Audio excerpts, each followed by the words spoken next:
Elikkä ensimmäinen ilotulitetilaus on saapunut. Katsotaan mitä löytyy. Exploder 5 ekana. Hyviä ovat. Sitten TP2. Kovia ovat nämäkin.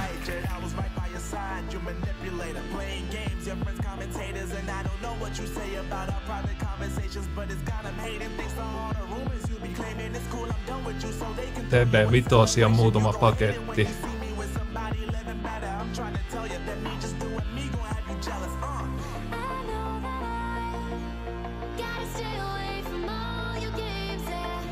Näköjään myös muita kaupan päällisiä on tullut myös mukana tuossa tilauksessa.